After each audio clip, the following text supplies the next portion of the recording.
Para quem não me conhece, eu sou a Thalia, prazer. Eu achei que hoje eu estaria um pouquinho menos nervosa do que na primeira vez, mas confesso que estou ainda mais nervosa. Mas Deus sabe o que faz. E hoje, enquanto eu estava orando, eu estava entregando a Deus a minha limitação, falando, Deus, como eu tenho medo, como eu sou nervosa. Entregando a Ele aquilo que Ele já sabe. E enquanto eu estava ali meditando e orando, entregando a Ele as minhas limitações, os meus pecados, Ele me veio à memória sobre algo muito importante, que nós fazemos o que fazemos não é pela nossa própria força. De fato, a Thalia aqui não tem nada para entregar de bom para vocês, mas é Ele em nós.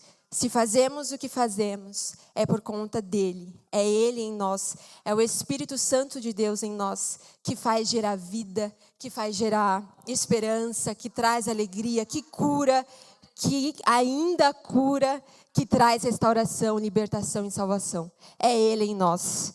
Eu até tenho uma frase que é muito conhecida, que eu não vou lembrar o nome do autor, que é: o que você vê de bom em mim é Cristo. O resto é a Thalia, mas o que vocês vê de bom é Cristo. Então é Ele em nós. E é por isso que fazemos o que fazemos. E aí eu lembro que o pastor Rodrigo me chamou, era no final de agosto, eu estava passando por uns momentos muito atrapalhados da minha vida, e eu nem lembrava, e na hora que ele me chamou, a minha coragem estava assim, ó, 100%. Ele me chamou, eu falei, amém, pastor, claro que eu vou, com certeza. E depois que eu parei de responder, eu falei, rapaz, o que eu estou fazendo na minha vida? E aí eu nem lembrava que o próximo mês ia ser setembro amarelo, não lembrava de nada. E eu tenho um caderno onde eu escrevi alguns esboços numa época da minha vida. E ali tem um caderno dividido entre o estudo bíblico e os esboços. E aí eu fui lá abrir, não é mantra não, tá, gente? Aquele lá que a gente fecha a Bíblia. Aí fala, Deus fala comigo, aleluia. Aí você abre, genealogia, que você vai aprender, brincadeira.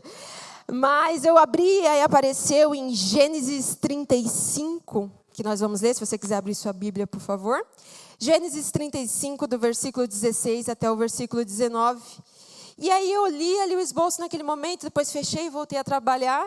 E aí a gente vê como que Deus faz as coisas. Não foi proposital o tema sobre a dor.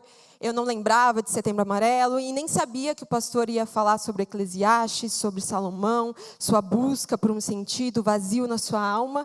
E aí acabou caindo esse texto em si, e é Deus fazendo e operando. E aí, mais uma vez, eu entendi. Não é sobre nós, é sobre Ele, o que Ele tem que fazer.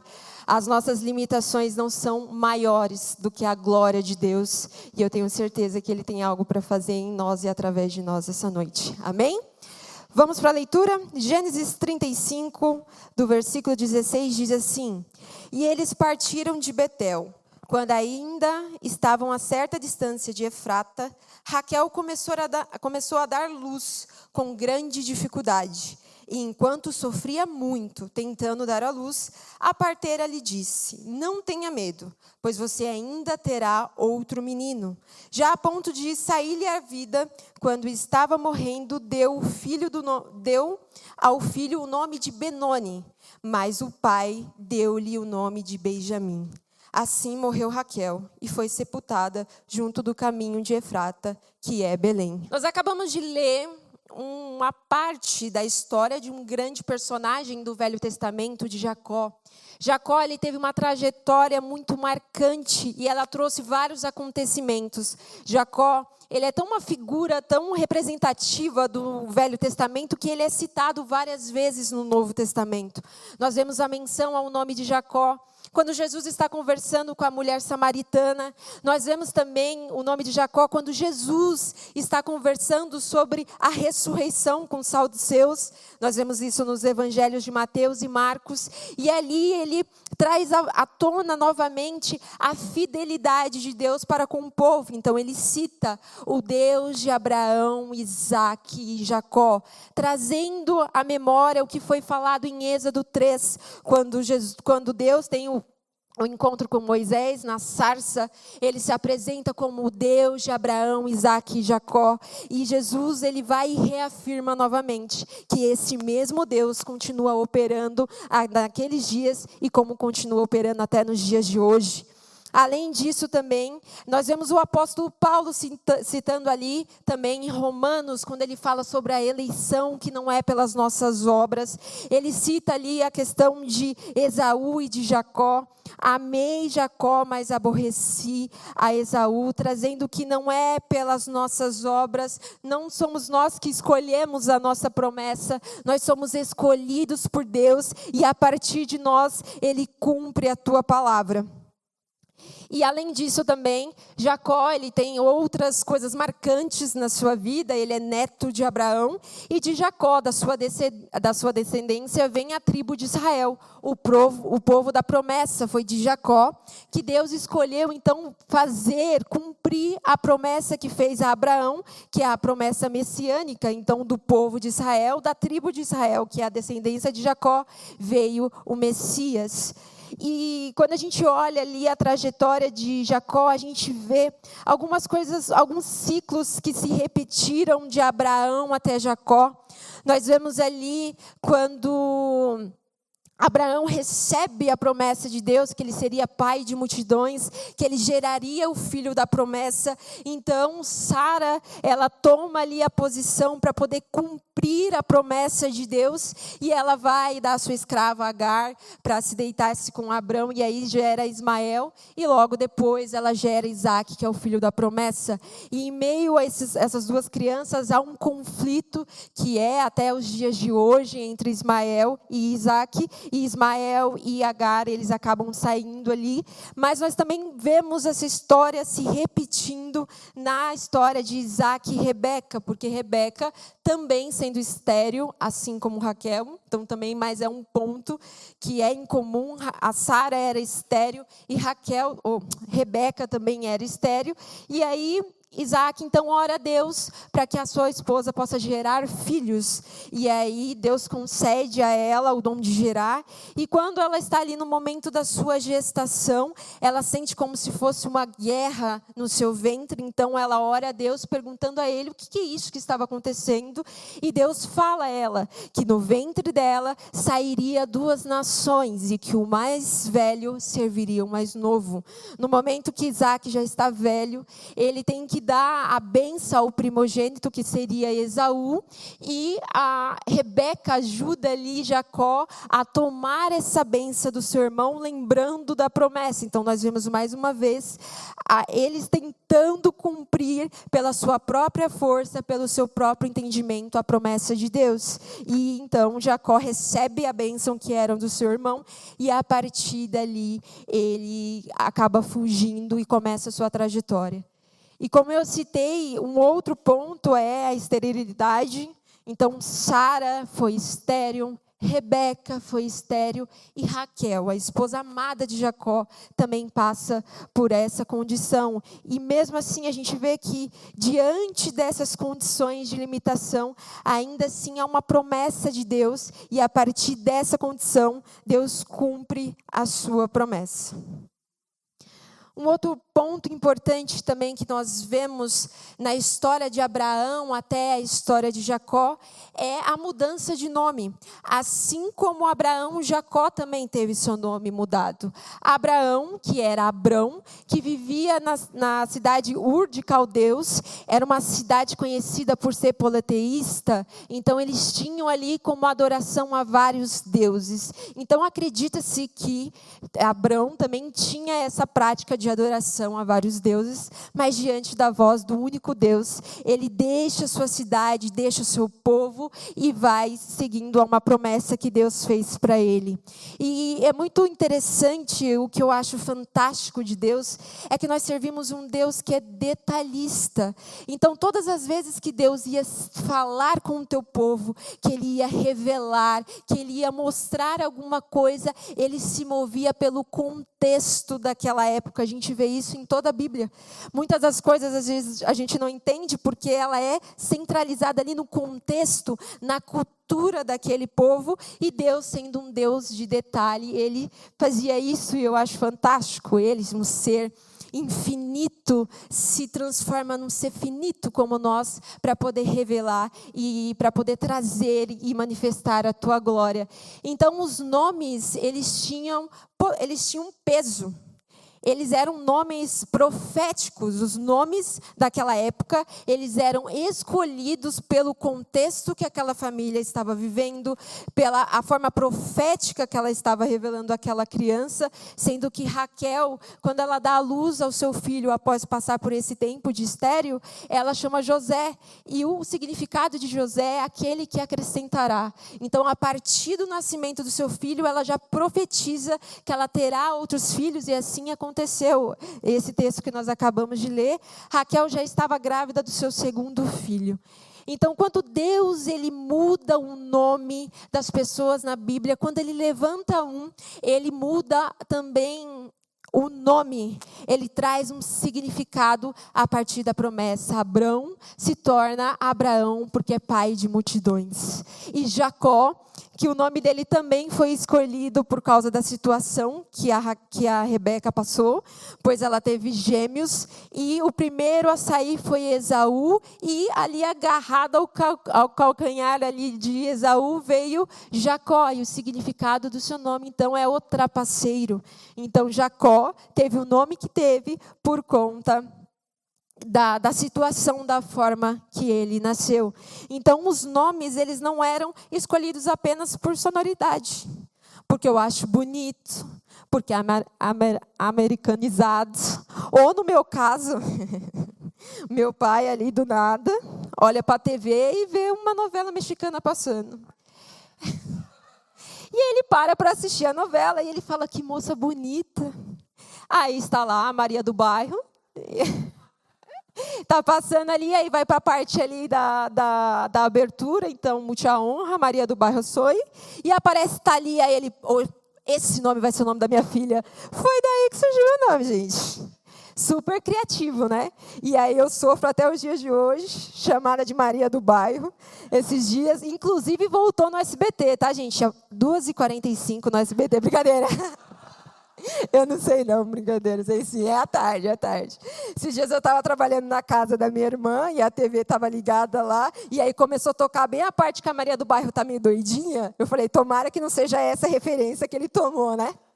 Senão a gente já sabe, mas não é igual os dias de hoje, que o nome é escolhido por gostar, por gosto específico. Os nomes, eles possuíam ali um peso profético.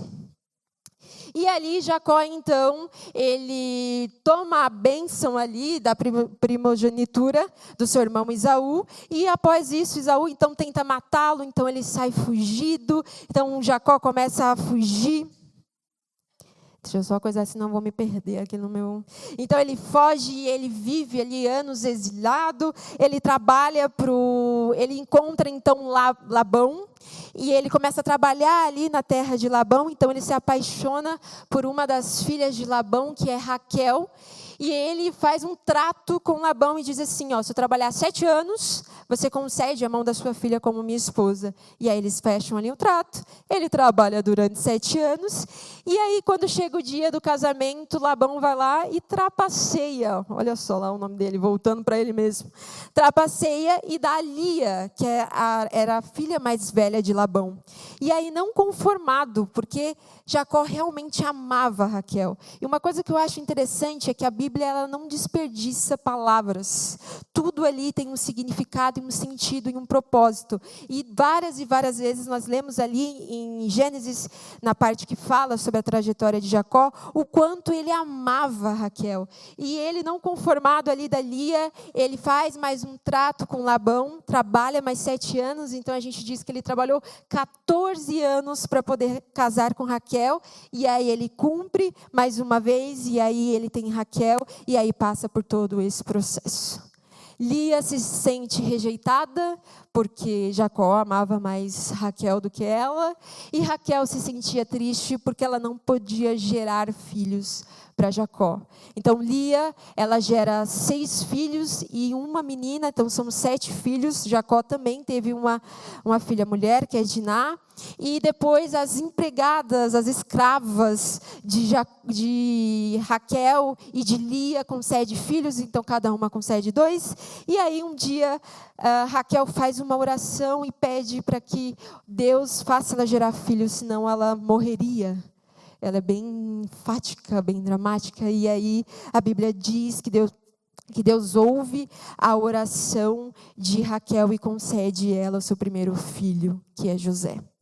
E depois de um tempo, que nós acabamos de ler, ela engravida mais uma vez. E aí é um momento onde Jacó está saindo da terra do seu sogro, de Labão, está indo a caminho, por uma promessa de Deus, por um chamado de Deus, voltando para a terra do seu pai. E eles passam ali por Efrata, e a Bíblia diz que Raquel começa a dar à luz com grande dificuldade, enquanto sofria muito tentando dar à luz. Então ela sofreu, Raquel estava num momento de dor, de sofrimento, e ali naquele momento nasce então o seu filho, e ela presa no contexto da sua dor, ela presa na situação que ela estava vivendo, ela presa naquela realidade. Então, a partir do momento que o menino nasce, ela olha para ele e fala: o seu nome será Benoni, que significa filho da minha dor, filho do meu sofrimento. Então, presa na realidade que ela estava vivendo, ela sentencia o seu filho a partir da sua dor. Porque, como eu te disse, os nomes, eles possuíam um peso.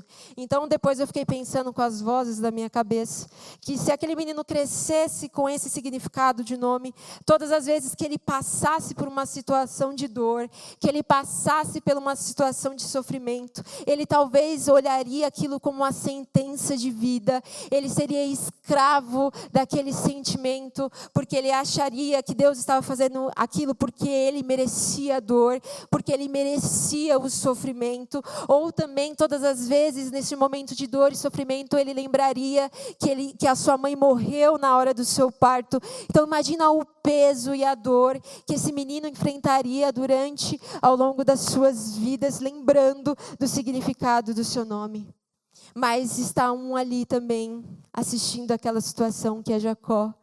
E diante daquela realidade, que eu imagino que também não foi fácil para Jacó.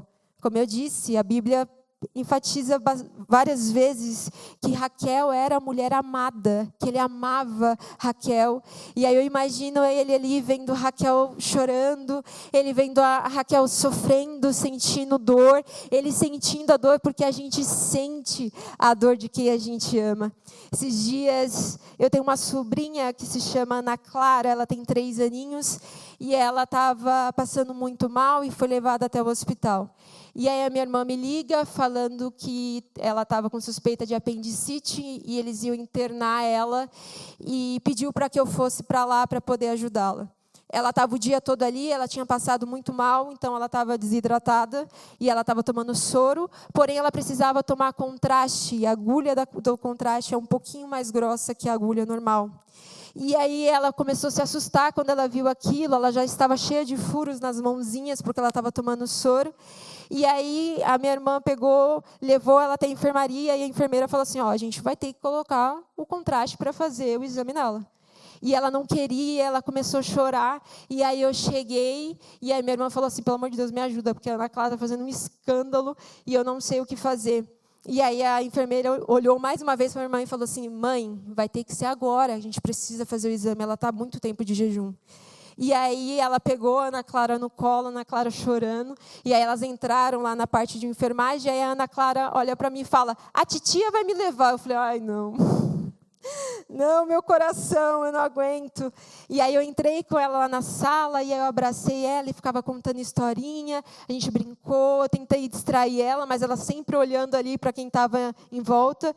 E a enfermeira chegou assim: segura ela que a gente vai ter que colocar o acesso. E aí ela olhou para mim com os olhinhos arregalados, assim, todo lacrimejando. E aí meu coração já doeu e eu não podia chorar, senão ia ser as duas chorando ali. E aí eu abracei ela, coloquei ela assim no meu peito, assim, abracei ela. E ela gritava: para, por favor, titia, é muita dor. E aquilo partiu o meu coração. Eu segurei o choro para não chorar, porque ela já estava ali se sentindo... Ela já estava chorando, e para não ficar pior a situação, mas aquilo partiu o meu coração. Então eu imagino que Jacó, vendo o sofrimento da sua esposa, de Raquel, ele sofreu junto com ela, mas não preso à situação daquilo que estava acontecendo, da realidade, do contexto. do contexto. O pai estava ali e ele muda a sentença do seu filho. Ele olha para o filho e fala, não, Benoni não. Ele se chamará Benjamim, o filho da minha bênção, o filho da minha destra. E a gente olha para essa história e a gente olha, nossa, como Raquel foi, né? Uma mãe sentenciando um filho, como ela olhou para a situação e jogou isso como uma sentença real para o filho dela. E quantas das vezes, na verdade, isso não acontece conosco?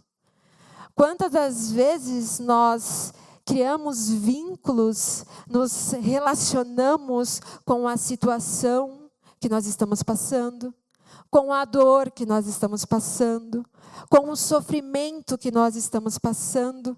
Nós acabamos criando um vínculo, nós sentenciamos a nossa vida diante da situação, da dor, do sofrimento ou de algo que aconteceu.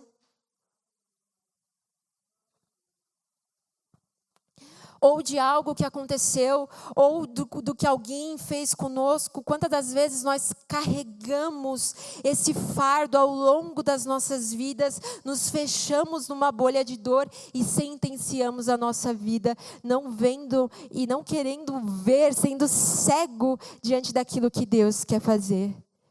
Muitas das vezes a gente dá nome para a nossa dor e faz com que ela seja morada no nosso coração. Ou seja, o sofrimento seja a única alternativa da gente viver. Quantas das vezes a gente recebe um diagnóstico e a gente acaba vivendo aquilo como se fosse a única realidade da nossa vida? Quantas das vezes a gente passa por um momento de perda e a gente fica naquele sofrimento e se agarra na dor, dá nome à dor, sentencia a nossa vida a partir daquela perda, a partir daquele sofrimento? Assim como Raquel, nós também fazemos isso. Nós sentenciamos as dores das nossas vidas, o sofrimento. Nós entramos ali numa bolha e não temos mais perspectiva de poder ter uma transformação, achando que Deus não pode fazer nada.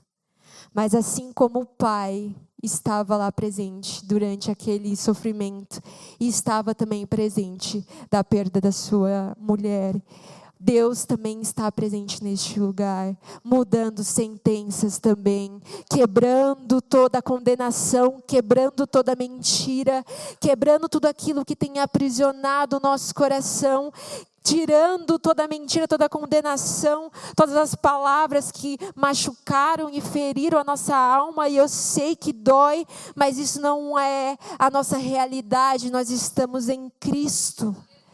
Nós olhamos para a nossa dor e nós esquecemos quem nós somos. Nós somos criação de Deus. E diferente das outras criações que Deus fez, que foi através da sua palavra, o homem ele formou e sobre o homem ele soprou o seu fôlego de vida. Deus fez questão de colocar a sua digital, a sua identidade na criação do homem, para que nós possamos sempre lembrar que nós somos dele, ele nos criou, e não conformado por tamanho amor de Deus, além de nos criar, ele também nos comprou com alto preço. A nossa vida foi comprada e esse preço foi pago na cruz, que nos deu um caminho. E antes éramos criação de Deus, agora nós podemos ser filhos de Deus. Nós somos filho dele. Ele tem vida para nós, ele tem esperança. Ele vai além de um diagnóstico. Eu não estou dizendo que as coisas ao seu redor vai mudar. Eu não vou te dizer que Deus vai mudar tudo ao seu redor. Mas eu sei que se você entregar a sua dor, se você entregar a Ele o seu sofrimento, Ele é aquele que torna o luto em festa. É aquele que torna a tristeza em alegria. É aquele que traz vida onde não tinha mais. Esse é o nosso Deus, o mesmo Deus, o Deus de Abraão, Isaac, Jacó, é o Deus que está aqui, continua operando e continua fazendo, continua curando, continua trazendo vida. Esse é o nosso Deus, ele não perdeu o controle. O salmista fala no Salmos 23, ainda que eu ande pelo vale da sombra da morte, não temerei, pois o Senhor está comigo. Ele não diz que Deus o tirou do vale, ele diz, ainda que eu ande, eu sei que Ele está comigo. O Deus do vale, Ele permite a situação para poder te encontrar lá, e gerar em você algo que vai mudar e transformar a sua vida e da sua família. O Deus que permitiu a dor é o mesmo Deus capaz de curar, de trazer vida e fazer da nossa vida um testemunho da misericórdia dEle. Eu não quero trazer uma mensagem de autoajuda, dizendo que Deus vai mudar a situação que você está passando, na sua família, na sua situação financeira, no seu emocional, e que Deus vai mudar um diagnóstico, porque muitas das vezes Ele não vai. Mas Ele ainda continua fazendo em nós. Deus, Ele tem mais interesse, se eu posso dizer, em nos transformar, do que transformar a situação que está ao nosso redor. Porque muitas das vezes é essa situação que te leva para perto dele. E aí você pode passar por ela e dizer, bendita foi a dor que me aproximou de Cristo. Bendito foi o sofrimento que me fez enxergar a glória de Deus. Bendita foi a rejeição que me fez me sentir mais amada por Deus, escolhida por Deus, fora de um contexto. Deus sempre tem uma porção a mais para entregar em nós. E quando eu estava meditando e pensando nesse contexto, eu sempre falo que Deus fala muito comigo antes de estar aqui. Eu acho que eu sou muito... Essa parte é onde eu sou muito mais moldada e transformada. Eu sempre prego para mim mesma, quando eu estou lendo um esboço, e Deus fala para mim sobre situações nas quais eu já passei e que eu achei que não haveria perspectiva, e Ele veio e operou grandes milagres. Porque não é no nosso olhar natural, é pela fé. É ela que nos leva, é ela que nos transforma, é ela que nos faz viver o extraordinário de Deus. Então não é uma mensagem de autoajuda, eu queria muito dizer que tudo vai passar, mas eu quero te encorajar a olhar para a cruz. Porque a cruz foi suficiente sobre qualquer dor. A cruz foi suficiente sobre qualquer enfermidade. A cruz foi suficiente sobre qualquer sofrimento, sobre qualquer abandono.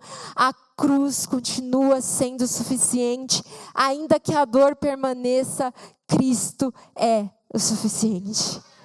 E aí eu lembrei de um hino que eu gosto muito, antigo, mas que ele carrega uma história bem interessante. Eu não vou cantar, misericórdia.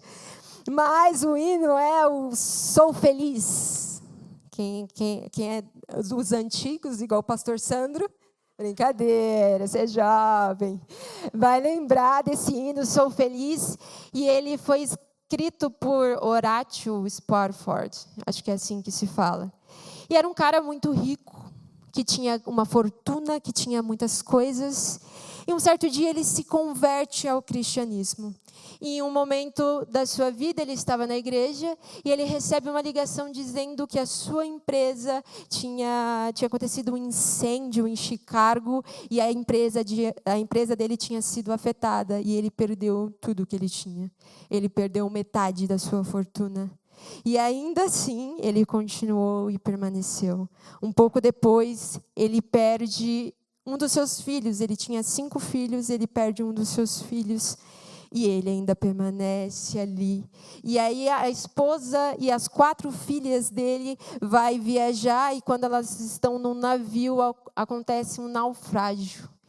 E aí Spafford recebe um telegrama naquela época de sua esposa dizendo: viva, porém só. Ele acaba de perder também as suas 4 filhas. E aí, no momento que ele está no navio indo para encontrar a sua esposa, ele olha para o mar, onde aconteceu um naufrágio, onde ele perdeu a sua filha, as suas filhas.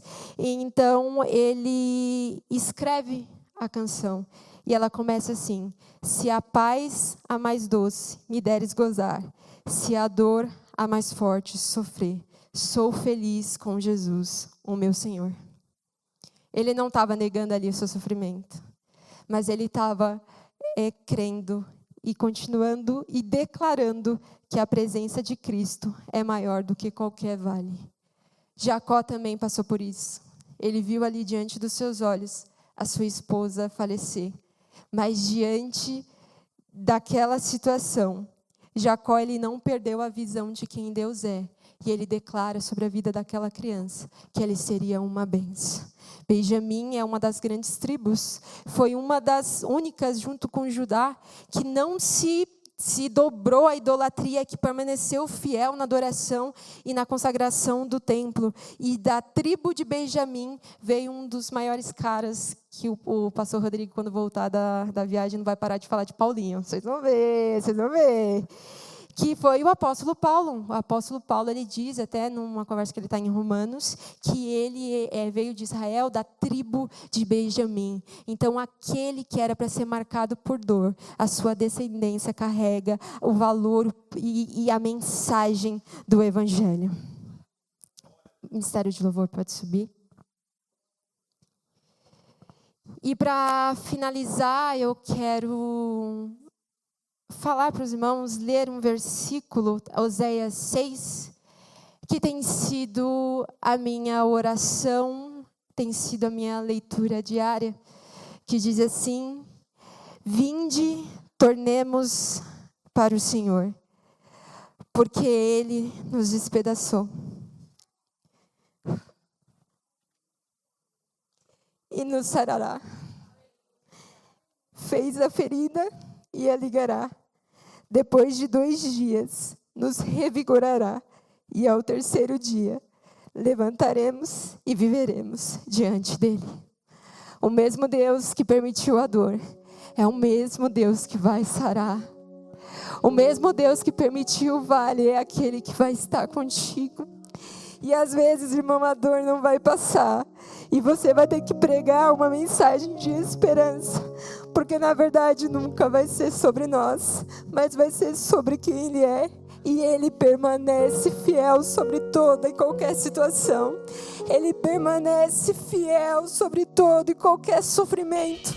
Então não importa qual a situação que você está passando, não importa qual seja o diagnóstico que você recebeu, continue olhando para Cristo e receba da paz mais doce que Ele pode te dar. Seja cheio da alegria que só nele nós podemos encontrar. Você pode buscar sentido para a sua dor, você pode buscar sentido para o seu sofrimento em qualquer outra coisa, mas somente aos pés da cruz nós encontramos a alegria que não passa. Nós somos cheios da esperança que não passa. Então não importa qual seja a situação, continue olhando para Cristo. Ele continua operando e fazendo grandes milagres. Que Deus os abençoe.